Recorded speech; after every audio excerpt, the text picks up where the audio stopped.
Students, आज के class में आपका वेलकम है। और आज के क्लास में हम लोग स्टडी करेंगे परीक्षण आवेश, इसके बाद विद्युत क्षेत्र और इसके बाद स्टडी करेंगे विद्युत क्षेत्र की तीव्रता। तो एक एक करके हम लोग देखते हैं। तो सबसे पहले है परीक्षण आवेश किसे कहते हैं। तो देखिए, परीक्षण आवेश क्या होता है? एक ऐसा आवेश जिसका परिमाण बहुत कम होता है। एक ऐसा आवेश जिसका परिमाण बहुत कम होता है और यह आवेश किसी दूसरे आवेश के स्थान को परिवर्तित नहीं करता है। यानी यह आवेश किसी दूसरे आवेश पर कोई प्रभाव नहीं डालता है। यह आवेश यानी परीक्षण आवेश वैसा आवेश होता है जो किसी दूसरे आवेश पर विद्युत बल नहीं लगाता है, लेकिन दूसरा कोई भी आवेश है तो वह इस पर प्रभाव जरूर डालता है, इस पर प्रभाव डालता है, यानी इस पर विद्युत बल लगाता है।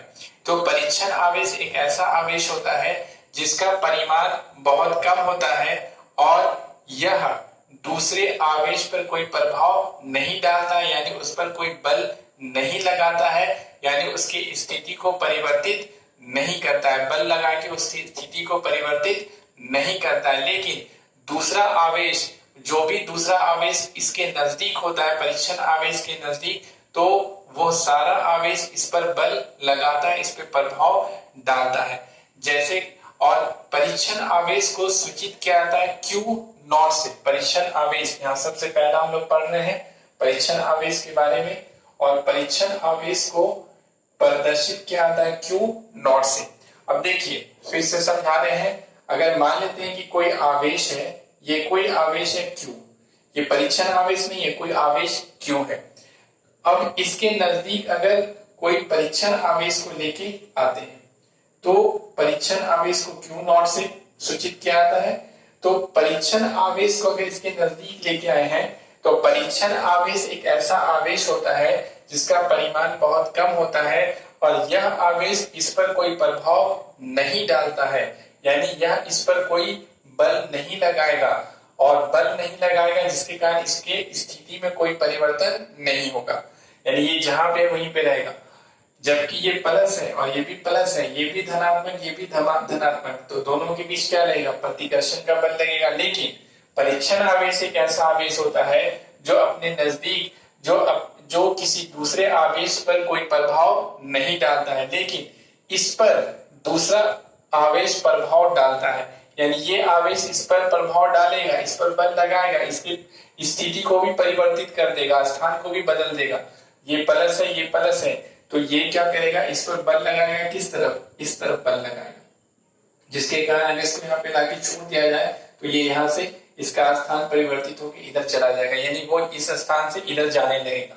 तो परीक्षण आवेश के बारे में यह याद रखना है कि परीक्षण आवेश एक ऐसा ही आवेश होता है जिसका परिमाण बहुत कम होता है और यह आवेश दूसरे आवेश पर कोई प्रभाव नहीं डालता है, यानी दूसरे आवेश की स्थिति को परिवर्तित नहीं करता है, दूसरे आवेश पर बल नहीं लगाता है, लेकिन इस आवेश पर कोई भी, यानी परीक्षण आवेश पर कोई भी दूसरा आवेश प्रभाव डालता है, यानी इसके ऊपर तो प्रभाव पड़ता है लेकिन इसका प्रभाव किसी दूसरे पर नहीं पड़ता है। परीक्षण आवेश को टेस्ट चार्ज, अंग्रेजी में इसे इंग्लिश में कहते हैं टेस्ट चार्ज कहा जाता है। देखिए, जैसे कि समझने के लिए टेस्टर, हम लोग घरों में टेस्टर यूज करते हैं। टेस्टर क्या करता है कि अगर विद्युत धारा बह रहा है किसी तार में, तो वो बताता है कि विद्युत धारा बह रहा है कि नहीं बह रहा है। तो जैसे ही आप किसी टेस्टर को लगाते हैं, तार से कनेक्ट करते हैं, तार से जोड़ते हैं, तो आपने देखा होगा कि टेस्टर का जो बल्ब होता है, इसके अंदर जो बल्ब होता है वो जलने लगता है।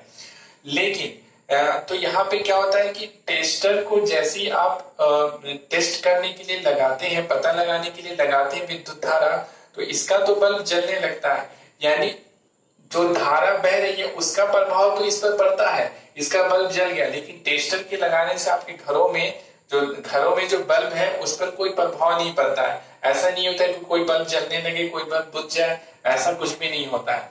लेकिन टेस्टर टेस्टर का बल्ब जलने लगता है। अगर धारा बह रही तो जलेगा, धारा नहीं बह रही तो नहीं जलेगा।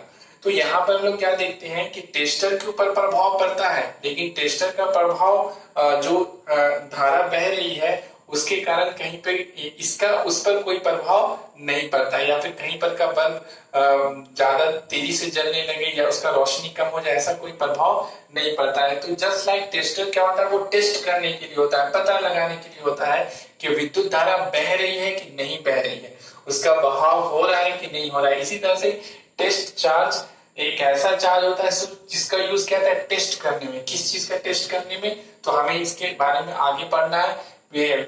परीक्षण आवेश जो टेस्ट चार्ज होता है, इसका उपयोग क्या होता है टेस्ट करने में, किस चीज का टेस्ट करने में, विद्युत क्षेत्र को टेस्ट करने में इसका उपयोग क्या आता है, जिसको हम लोग इसके बाद पढ़ना है।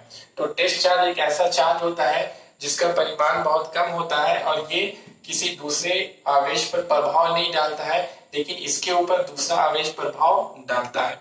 और इसका उपयोग क्या है, इसका जो मेन काम है वो टेस्ट करने के लिए होता है। विद्युत क्षेत्र को ये टेस्ट करके बताता है विद्युत क्षेत्र क्या होता है, आगे हम लोग पढ़ रहे हैं। तो ये हो गया आपको टेस्ट चार्ज। अब देखिए इसके बाद हम लोग को पढ़ना है विद्युत क्षेत्र के बारे में पढ़ना है कि विद्युत क्षेत्र क्या होता है। तो देखिए अगर कोई आवेश है, मान लीजिए कोई आवेश है, कोई आवेश अगर Q है, तो कोई भी अगर आवेश है तो उस आवेश के चारों ओर एक क्षेत्र होता है। उस आवेश के, किसी आवेश के चारों ओर का वह क्षेत्र जिसमें जब कोई दूसरे आवेश को लाया जाता है तो यह आवेश उस आवेश पर बल लगाता है।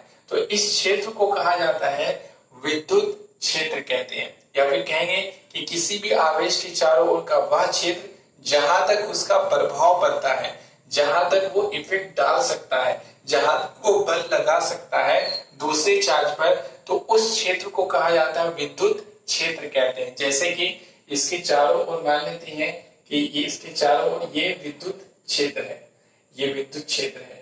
तो अगर ये विद्युत क्षेत्र है जहां तक ये अपना प्रभाव डाल सकता है, जहां तक ये अपना बल लगा सकता है, तो इसके क्षेत्र में अगर कोई दूसरा आवेश को लेके आते हैं, मानते हैं कोई परीक्षण आवेश को लेके आए Q0, तो ये क्या करेगा, उस पर बल लगाएगा। ये क्या करेगा, उस पर बल लगाएगा। ठीक है। तो हाँ, अगर ये परीक्षण आवेश इसके विद्युत क्षेत्र से अगर बाहर रखा हुआ, यहाँ पे रखा हुआ है, तो इसका यानी ये इस आवेश पर कोई बल नहीं लगा पाएगा। यानी कि किसी भी आवेश के चारों ओर का वह क्षेत्र जहां तक उसका प्रभाव होता है, किसी भी आवेश के चारों ओर का वह क्षेत्र जिसमें जब कोई दूसरे आवेश को लाया जाता है तो यह उस आवेश पर क्या करता है, बल लगाता है। या तो आकर्षण का बल लगाएगा या तो प्रतिकर्षण का बल लगाएगा, लेकिन बल जरूर लगता है। तो देखिए, तो इस क्षेत्र को कहा जाता है विद्युत क्षेत्र। इसे क्या बोलेंगे, इसे कहा जाएगा विद्युत क्षेत्र कहा जाता है। इंग्लिश में कहा जाता है इलेक्ट्रिक फील्ड कहा जाता है। जैसे कि देखिए, इसको आप समझ सकते हैं इस तरीके से। आपने देखा होगा कि आपके आसपास क्या होता है, टावर लगा रहता है, मोबाइल टावर लगा रहता है और उसमें ये एंटीना लगा हुआ है। तो यहाँ पर भी क्या होता है, इसके चारों ओर क्या होता है, एक क्षेत्र होता है, एक फील्ड होता है। उस फील्ड को हम लोग कहते हैं कवरेज फील्ड कहा जाता है। और इस फील्ड में के अंदर अगर कोई मोबाइल फोन रखा हुआ है तो ये उस मोबाइल फोन पर प्रभाव डालता है, यानी सिग्नल का आदान प्रदान होता है, संकेत का आदान प्रदान होता है। और अगर मोबाइल फोन क्या है, कवरेज क्षेत्र से अगर बाहर है तो उस पर कोई प्रभाव नहीं पड़ता है। इसीलिए आपने देखा होगा कि जब भी कभी क्या होता है कि इसके कवरेज क्षेत्र से मोबाइल फोन बाहर चला जाता है और आप अगर उस पर फोन लगा रहे हैं तो वो क्या कहता है कि उपभोक्ता का जो मोबाइल फोन है वो कवरेज क्षेत्र से क्या है, बाहर है, कवरेज फील्ड से क्या है, बाहर है। तो यहाँ पे देखिए, अब ये दिखाई नहीं पड़ता है, अब ये फील्ड कोई देखता है, कोई देख नहीं पाता, ये अनुभव करने की बात है। इसी तरह से किसी भी चार्ज के चारों ओर जो क्षेत्र होता है, जिसे हम लोग विद्युत क्षेत्र कहते हैं, जहां तक उसका प्रभाव होता है, जहां तक वो बल लगा पाता है, तो इस क्षेत्र को भी हम लोग अपनी आंखों से देख नहीं सकते। तो देखिए, किसी भी आवेश के चारों ओर का वह क्षेत्र जहां तक उसका प्रभाव होता है, यानी कि जिसमें जब कोई दूसरे आवेश को, या फिर दूसरे शब्दों में कहेंगे कि जिसमें जब कोई दूसरे आवेश को लाया जाता है तो यह उस आवेश पर क्या करता है, बल लगाता है। तो इस क्षेत्र को कहा जाता है विद्युत क्षेत्र कहते हैं। ठीक है, तो ये हम लोग का कंप्लीट हो गया विद्युत क्षेत्र। इसके बाद पढ़ना है विद्युत क्षेत्र की तीव्रता क्या होता है। तो देखिए, अब ये अगर विद्युत क्षेत्र है तो विद्युत क्षेत्र हर जगह एक जैसा नहीं होगा, कहीं पे स्ट्रांग होगा, कहीं पे वीक होगा, कहीं पे बहुत ज्यादा होगा, कहीं पे बहुत कम होगा।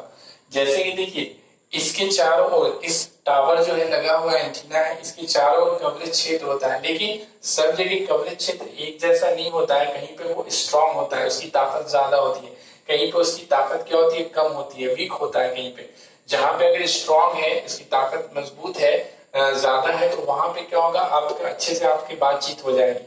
और फिर क्या होता है कि आपका जो नेट है वो अच्छे से चलेगा। और अगर आप ऐसे कवरेज क्षेत्र में ऐसे जगह पर है कि जहां पर अगर वो अगर वीक है, कमजोर है, तो वहां पे आपकी बात भी ठीक से नहीं हो पाएगी। और क्या होगा कि आपका नेट का स्पीड, इंटरनेट का स्पीड भी ठीक से नहीं चलेगा, उसका स्पीड भी क्या हो जाएगा, वो स्लो हो जाएगा, वो धीमा हो जाता है। तो इससे क्या हम लोगों को पता चलता है कि कवरेज क्षेत्र सब जगह एक जैसा नहीं होता है, कहीं पे उसकी ताकत ज्यादा होती है, कहीं पे कम होता है। जैसे जैसे टावर से आप दूर जाते जाएंगे, वैसे वैसे जो कवरेज क्षेत्र की ताकत होती है वो क्या होती है, कम होते चली जाती है। और बहुत दूर अगर आप चले गए तो वो बिल्कुल खत्म हो जाती है, यानी आपका मोबाइल फोन उसके प्रभाव से बाहर निकल गया, उसके क्षेत्र से बाहर निकल जाता है। ठीक इसी तरीके से यहाँ पे क्या होता है कि किसी भी आवेश के चारों ओर जो विद्युत क्षेत्र होता है, तो वो क्षेत्र कहीं पे स्ट्रांग होता है और कहीं पे क्या होता है, वीक होता है, कहीं पे बहुत ज्यादा होता है और कहीं पे बहुत कम होता है। तो उसकी ताकत को, यानी विद्युत क्षेत्र की ताकत को, विद्युत क्षेत्र की ताकत को एक भौतिक राशि के द्वारा मापा जाता है और उस भौतिक राशि को कहा जाता है विद्युत क्षेत्र की तीव्रता। यानी कि विद्युत क्षेत्र की तीव्रता क्या है, दूसरे शब्दों में विद्युत क्षेत्र की ताकत को ही विद्युत क्षेत्र की तीव्रता कहते हैं। यानी विद्युत क्षेत्र की ताकत को, विद्युत क्षेत्र की ताकत को कहा जाता है विद्युत क्षेत्र की तीव्रता कहा जाता है। अब देखिए, विद्युत क्षेत्र की तीव्रता यानी कि किसी विद्युत क्षेत्र में कहीं पर का अगर आपको विद्युत क्षेत्र की ताकत को मेजर करना है तो उसे मापा जाता है एक भौतिक राशि जिसका नाम है विद्युत क्षेत्र की तीव्रता, उसका नाम है। और इसको जो सूचित किया जाता है वो सूचित किया जाता है किससे, ई से सूचित किया जाता है। इसको सूचित किया जाता है किससे, ई से सूचित किया जाता है। और ये एक सदिश राशि होता है। सदिश राशि वैसे राशि को कहते हैं जिसमें परिमाण और दिशा दोनों होता है। यानी विद्युत क्षेत्र की तीव्रता क्या बताएगा, विद्युत क्षेत्र में किसी भी बिंदु पर वहां पर के विद्युत क्षेत्र की ताकत को बताएगा और उसकी दिशा को भी बताएगा, उस ताकत के परिमाण को भी बताएगा और उसकी क्या बताएगा, दिशा को भी बताएगा कि किस दिशा में वहां पर है, विद्युत क्षेत्र किस दिशा में वहां पर है। तो इस तरीके से क्या होता है कि विद्युत क्षेत्र की तीव्रता विद्युत क्षेत्र की ताकत के परिमाण को बताएगा कि कितना मजबूत है वो, और उसके बाद क्या बताएगा कि वहां पर दिशा को भी वो बताता है। तो इस तरह से विद्युत क्षेत्र की तीव्रता को, विद्युत क्षेत्र की तीव्रता क्या होता है, किसी भी बिंदु पर विद्युत क्षेत्र के किसी भी बिंदु पर विद्युत क्षेत्र की ताकत को एक भौतिक राशि के द्वारा मापा जाता है। उस भौतिक राशि को कहा जाता है विद्युत क्षेत्र की तीव्रता और इसे ई से सूचित किया जाता है। और ये एक सदिश राशि होता है, यानी इसमें परिमाण भी होता है और इसमें क्या होता है, दिशा भी होता है। यानी ये विद्युत क्षेत्र के किसी भी बिंदु पर विद्युत क्षेत्र की जो ताकत होगी उसके परिमाण को भी बताएगा और उसकी क्या बताएगा, दिशा को भी बताता है। ठीक है, अब हम लोग इसकी परिभाषा को देखेंगे कि विद्युत क्षेत्र को परिभाषित कैसे किया जाए।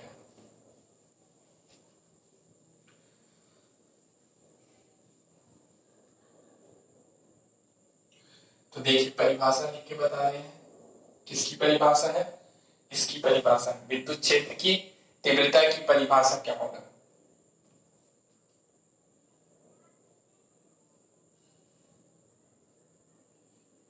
किसी विद्युत क्षेत्र में एकांक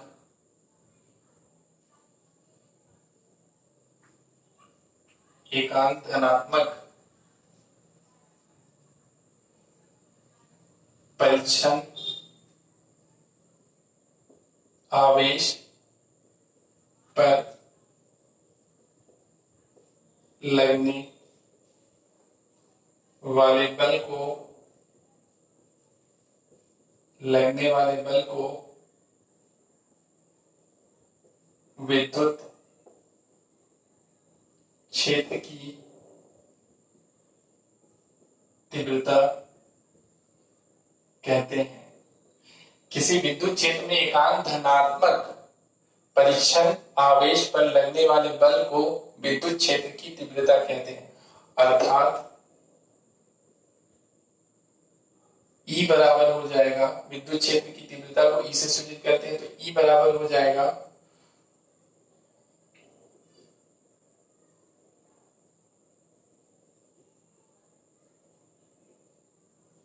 वैद्युत बल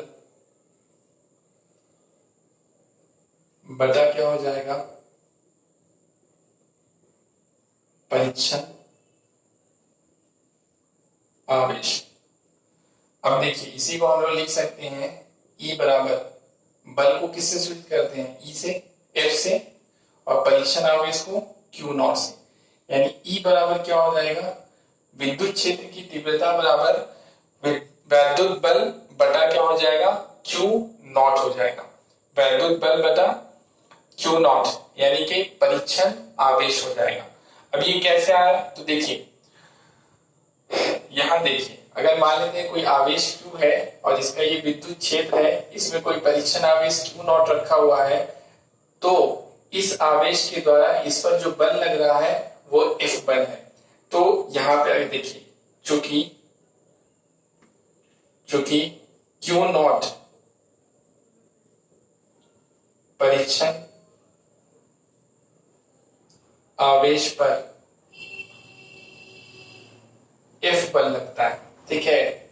Q नॉट परीक्षण आवेश पर कितना बल लग रहा है, F बल लग रहा है। Q नॉट परीक्षण आवेश पर F बल लग रहा है, तो एकांक धनात्मक परीक्षण आवेश पर कितना बल देगा, देखिए एकांक धनात्मक परीक्षण आवेश, परीक्षण आवेश धनात्मक भी हो सकता है, ऋणात्मक भी हो सकता है, लेकिन परंपरा ये है कि परीक्षण आवेश को धनात्मक ही लिया जाता है। ये एक रिवाज समझ लीजिए, परंपरा समझ लीजिए, कन्वेंशन है कि परीक्षण आवेश को क्या लिया जाता है, धनात्मक लिया जाता है।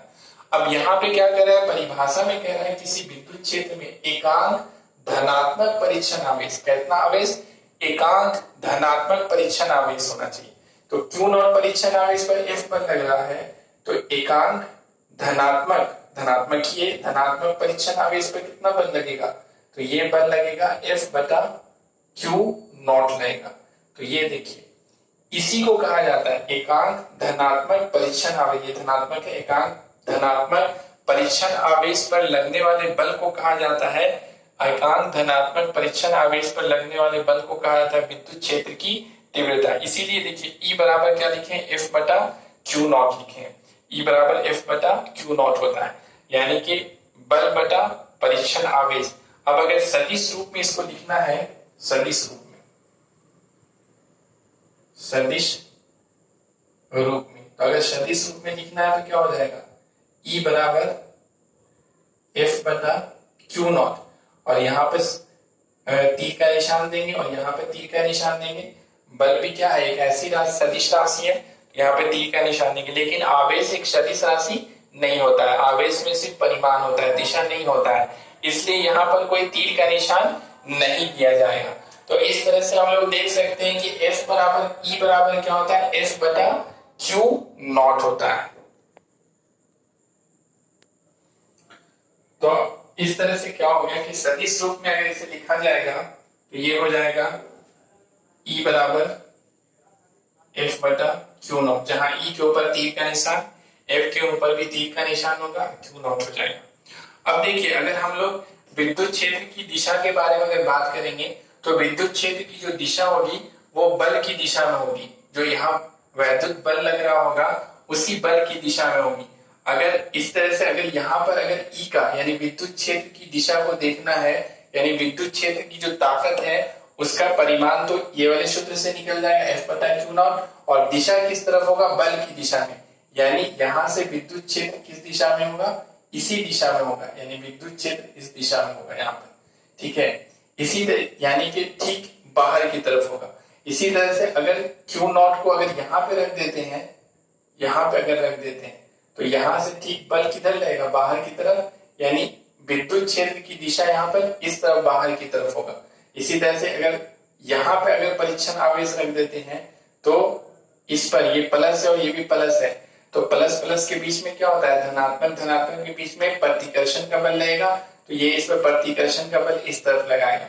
तो बल की दिशा में विद्युत क्षेत्र की दिशा होती है, तो ई का दिशा क्या होगा, विद्युत क्षेत्र की दिशा इस तरफ होगा। इसी तरह से यहाँ पे किस तरफ होगा, तो यहाँ पे भी बाहर की तरफ इस तरफ होगा। तो यहाँ से हम लोग देखते हैं क्या है कि अगर कोई धन आवेश है तो धन आवेश के कारण जो विद्युत क्षेत्र की दिशा होती है वो किस तरफ होती है, बाहर की तरफ होती है। किस तरफ होती है, वो बाहर की तरफ होती है। इसको याद रखना है कि किस तरफ होती है, बाहर की तरफ होती है। इससे अगर परीक्षण आवेश यहाँ पे रखेंगे तो इस तरफ बाहर की तरफ हो जाएगा, अगर यहाँ पे रखेंगे तो बाहर की, इस तरह से बाहर की तरफ हो जाएगा। तो धन आवेश के कारण जो विद्युत क्षेत्र होता है वो बाहर की तरफ होता है। किस तरफ होता है, बाहर की तरफ होता है। और अगर मान लेते हैं कि यहाँ पर ऋण आवेश रखा हुआ है, ऋण आवेश है, -Q आवेश है, तो देखिए -Q अगर है यहाँ पे और यहाँ पे अगर परीक्षण आवेश Q0 लेके आएंगे तो ये ऋणात्मक है और ये धनात्मक है, तो ऋण और धन आवेश के बीच में क्या होता है, आकर्षण का बल लगता है। तो ये वाला आवेश क्या करेगा, परीक्षण आवेश को इधर आकर्षित करेगा। तो आकर्षित करने का मतलब है कि बल का दिशा इस तरफ होगा। तो जब बल का दिशा इस तरफ होगा तो ई का दिशा बल की दिशा में होगा, तो ई का दिशा इस तरफ हो जाएगी। विद्युत क्षेत्र की तीव्रता का दिशा किस तरफ होगा, अंदर की तरफ होगा। इसी तरीके से यहाँ पे ये ऋण आवेश है, यहाँ पे ऋण आवेश है और ये धन आवेश है, तो बल का दिशा किस तरफ हो जाएगा, ये अंदर की तरफ हो जाएगा, यानी ई का दिशा अंदर की तरफ हो जाएगा। इसी तरह से यहाँ पे भी क्या होगा, अंदर की तरफ होगा। इसी तरह से यहाँ पे क्या होगा, ये अंदर की तरफ होगा। यहाँ पे भी क्या होगा, अंदर की तरफ। यहाँ पे भी क्या होगा, अंदर की तरफ। और यहाँ पे भी क्या होगा, अंदर की तरफ। तो याद रखना है कि ऋण आवेश के कारण क्या होता है, इसके चारों ओर जो विद्युत क्षेत्र होता है उस विद्युत क्षेत्र की दिशा क्या होता है, अंदर की तरफ होता है। विद्युत क्षेत्र की दिशा क्या होता है, अंदर की तरफ होता है। धन आवेश के कारण बाहर की तरफ और ऋण आवेश के कारण अंदर की तरफ होता है, ठीक है। इसके बाद या तो समझ में आ गया होगा, यहाँ से हम लोग देख सकते हैं क्योंकि विद्युत क्षेत्र की दिशा किसकी दिशा में होता है, बल की दिशा में होता है। अब देखिए इसके बाद क्या है कि विद्युत क्षेत्र का मात्रक क्या होगा, ई का मात्रक, एसआई मात्रक क्या होगा, एसआई। अगर एसआई मात्रक की बात करते हैं तो एसआई मात्रक क्या होगा, तो देखिए ई बराबर होता है एफ बटा क्यू, और एफ का मतलब बल, और बल का मात्रक क्या होता है, न्यूटन। और आवेश का मात्रक क्या होता है, ये परीक्षण आवेश है तो आवेश ही है, और आवेश का मात्रक क्या होता है, कूलम होता है, तो न्यूटन प्रति कूलम। ये विद्युत क्षेत्र की तीव्रता, विद्युत क्षेत्र की तीव्रता का मात्रक क्या होता है, न्यूटन प्रति कूलम होता है। विद्युत क्षेत्र की तीव्रता का मात्रक क्या होता है, न्यूटन प्रति कूलम होता है। अब अगर इसका विमा की बात करें, विमा क्या होगा, तो देखिए ई बराबर क्या होता है, यहाँ पे दिखा रहे हैं, ई बराबर होता है एफ बटा क्यू नॉट होता है। अब बल, तो बल का विमा क्या होता है, तो बल का विमा हमने पढ़ाया था, याद भी कराया था कि बल का विमा होता है एम एल टी का पावर -2 होता है। यहाँ पे लिखेंगे एम एल और टी का पावर -2 हो गया। अब देखिए आवेश का, तो देखिए आवेश के तो 10th क्लास में आप लोगों को पढ़ाया गया होगा धारा बराबर क्या होता है, धारा बराबर होता है आवेश और बटा क्या होता है, समय होता है, आवेश बटा समय। तो धारा को सूचित किया जाता है I से, तो I बराबर हो गया Q और समय का हो गया T। समझिए इसको इधर लेके जाएंगे तो यहां से हो जाएगा IT बराबर क्या हो जाएगा Q। अब I का जो विमा होता है, तो I का विमा क्या होता है, I का विमा होता है A और टाइम का विमा होता है T होता है, तो Q का विमा क्या हो गया, AT हो गया। तो यहाँ पर Q नॉट की जगह पे क्या लिख सकते हैं, यहाँ पे लिखेंगे A और T लिखेंगे। तो यहां से हम लोग देख सकते हैं कि इसको लिखा जाएगा MLT हो गया, और ऊपर से पहले से -2 है और ये नीचे से जाएगा तो ये हो जाएगा -3 हो जाएगा, और जो A है ये भी ऊपर जाएगा तो ये भी हो जाएगा -1 हो जाएगा। तो इस तरह से इसका जो वीमा होगा वो होगा mLT का पावर -3, a का पावर क्या हो जाएगा -1 हो जाएगा। तो ये सारी चीजें हम लोगों को इस क्लास में पढ़ना था। इसके बाद हम लोग नेक्स्ट क्लास में इसके आगे स्टडी करेंगे। उम्मीद करते हैं कि आपको समझ में आया होगा और नेक्स्ट क्लास में हम लोग फिर मिलेंगे। Okay, thank you.